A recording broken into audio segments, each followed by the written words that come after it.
प्राणायाम करने से पहले दोस्तों आज आपको मैं 10-12 ऐसे नियम बताता हूँ। अगर आप प्राणायाम करने के इच्छुक व्यक्ति हो ना तो इन नियमों को जरूर जानोगे, इसके बाद आप प्राणायाम करोगे, वरना आपको लाभ नहीं होगा। तो प्राणायाम करने से पहले आपको ये नियम फॉलो करने पड़ेंगे। पहला नियम आपको बताता हूँ, हमेशा प्राणायाम करने से पहले आपको अपनी जगह का चुनाव कर लेना चाहिए। शुद्ध, सात्विक और निर्मल स्थान पर आपको प्राणायाम करना चाहिए।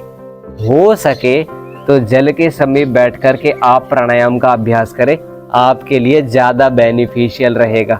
दूसरी बात आपको ध्यान रखनी है, कभी भी आप प्राणायाम करते हो तो एक आसन का आपको चयन करना है, सुखासन, पद्मासन या स्वस्तिकासन, और हमेशा अपने मेरुदंड को ना सीधा करके बैठना है, गर्दन को सीधा रखना है और कुछ न कुछ मुद्राओं का निर्माण कर लेना है।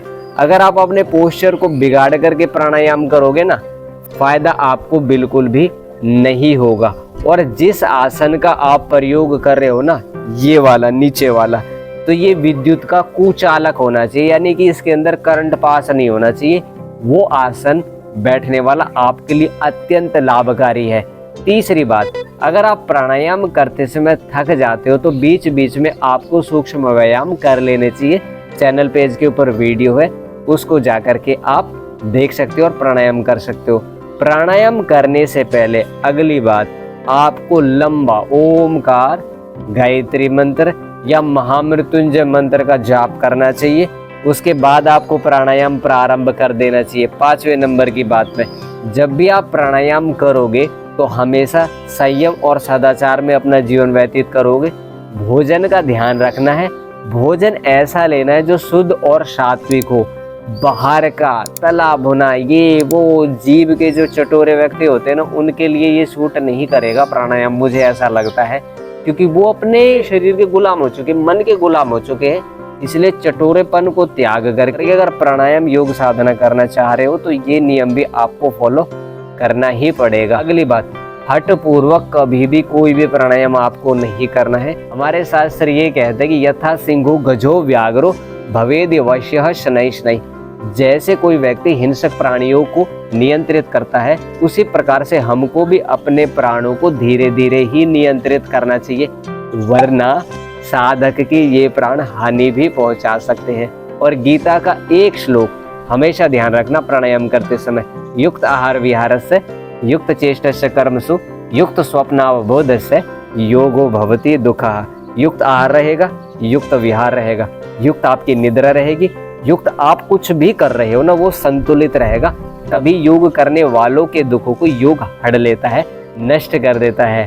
अगली बात, जब भी आप प्राणायाम करोगे तो शौच आदि से निवृत्त होकर के आपको प्राणायाम का अभ्यास करना चाहिए। बहुत सारे लोग हमने देखे हैं कि उनका पेट साफ नहीं होता। अगर आपका दोस्तों पेट साफ नहीं होता ना, तो हमारे चैनल पेज के ऊपर जाओ, वहां पर जाकर के आपको 4-5 आसन की हमने वीडियो शूट कर रखी है, उनको आप सुबह उठ करके 2 गिलास पानी पी करके कर लेना, पेट भी आपका धीरे धीरे करके साफ होने लगेगा। अगली बात, जब भी आप प्राणायाम करने की तैयारी करते हो तो आपको मॉर्निंग में उठते ही ना पहले 2 गिलास तो पानी पी लेना ही है। फिर इसके पश्चात आपको कर लेना है ताड़ासन, ताकि आपकी जो आंतें हैं वो साफ हो जाए। ताड़ासन करने के बाद में आपको प्राणायाम करना चाहिए। अगर आपको कॉन्स्टिपेशन की समस्या रहती है तो ये आसन कर लो, और मॉर्निंग में आंवला या एलोवेरा का जूस आप सुबह उठते ही ले सकते हो, वो आपको हेल्प करेगा। अगली बात, प्राणायाम करने से पहले अगर आप स्नान कर लेते हो ना, अधिक प्रसन्नता, अधिक आनंद और एक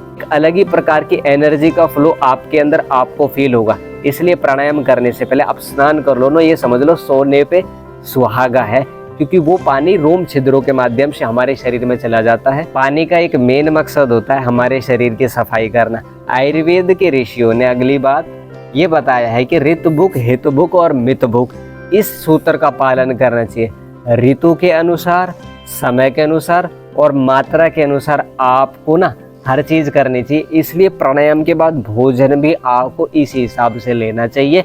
लगभग 10 से लेकर के 15 मिनट बाद तक आप स्नान करो, उसके लगभग आधा या 1 घंटे के बाद आपको भोजन लेना है। खाली पेट आपको प्राणायाम करना है, भरे पेट आपको कोई भी प्राणायाम का अभ्यास नहीं करना है। और अगली बात यह है, जो माताएं बहनें गर्भ अवस्था के अंदर है उनको कपालभाति प्राणायाम, बाह्य प्राणायाम, अग्निसार की क्रिया बिल्कुल भी नहीं करनी है। कोई भी कठिन अभ्यास उनको नहीं करना है, नहीं तो उनको बहुत भयंकर प्रॉब्लम उनकी बॉडी के अंदर हो सकती है। अनुलोम विलोम कर लो, कोई दिक्कत नहीं है। भ्रामरी कर लो, कोई दिक्कत नहीं है। छोटे छोटे सूक्ष्म व्यायाम कर लो, कोई दिक्कत नहीं है। बटरफ्लाई कर लो, कोई दिक्कत नहीं है। लेकिन कठिन अभ्यास अगर आपने कर लिए तो हमें मत कहना कि भाई योग के बारे में आपने ये बातें बताई थी और हमको नुकसान हो गया। ऐसा ही होगा। इसलिए जो साधक लोग पूरे अवेयर रहते हैं ना, वो अपनी साधना को पूर्ण कर लेते और अपने जीवन का उद्देश्य को प्राप्त कर लेते। धर्म, अर्थ, काम और मोक्ष। ध्यान रखना है, प्राणायाम करने से पहले अगली बात आपको ये ध्यान रखना है कि आपके पेट का ऑपरेशन नहीं हुआ हो। लगभग 4 से लेकर के 6 महीने तक आपको वेट करना है। और अगर आपको हार्ट की समस्या, हाई बीपी की समस्या है तो सभी प्राणायामों को, कपालभाति, अनुलोम विलोम, उज्जाई, भस्त्रिका, भ्रामरी, जितने भी प्राणायाम है उनको आपको ना धीरे धीरे करना है।